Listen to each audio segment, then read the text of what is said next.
And the race is on.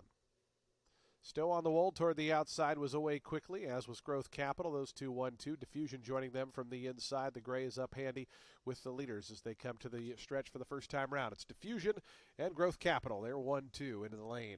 And behind them, Stowe on the Wold is away, running along in third. Length and a half more back to Lena's Jazz in that fourth position. Right to that one's outside Active Muni. Came away fifth in the green and yellow colors. It's another length back to Lake Chapala, who's on the inside of Fire Baron. They're racing in sixth and seventh. Another length back to Rapid Roy, and it's now three more back to Coastal River, who's ninth and last. Your early trailer and already about 14 behind. So they wheel toward the backstretch, 22-3 that opening quarter mile. And the gray Diffusion, Sarah Hess on the engine, a length and a quarter in front. Growth Capital now gets a little bit closer in that second spot, and here's Growth Capital moving up to within a neck and coming up on level terms. Those two go 2.5 ahead of Stowe on the Wold. Active Mutiny starting to get in gear, was fourth, is now third, and just 3 lengths behind the new leader, who's Growth Capital. And behind that, Fire Barrett is fifth in the pink cap, starting to rally up, is within sixth. Lake Chapala and Lena's Jazz. 2 more back to Rapid Roy, and Coastal Mission still last.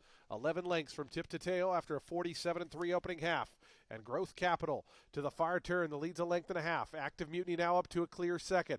Lake Chapala starting to roll up, 3 deep on the outside in the blue colors. Then comes Fire Baron, who's fourth. 2 more, then back to Stowe on the Wold. Diffusion lost a lot of ground as they come to the top of the stretch. Growth Capital still just in front of Active Mutiny. Lake Chapala on the far outside.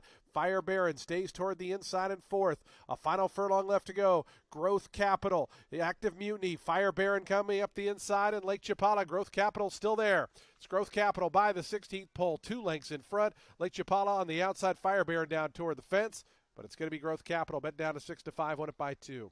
Fire Baron looked to get second from Lake Chapala, third. Active Mutiny fourth. Prices on the board. Nobody had that high 5, so we'll have a carryover of $2,725 into the upcoming 8th race. That exact $123.90. The trifecta $558 even. Consolation double to the 5 and to the pick 3 as well to the 5. Race 8's in 21 minutes at 4:22 p.m. Scratch the also eligible runners. 13 and 14 are out. Jockey change on the 10, Kermond Dior, make the runner Christian Mirage.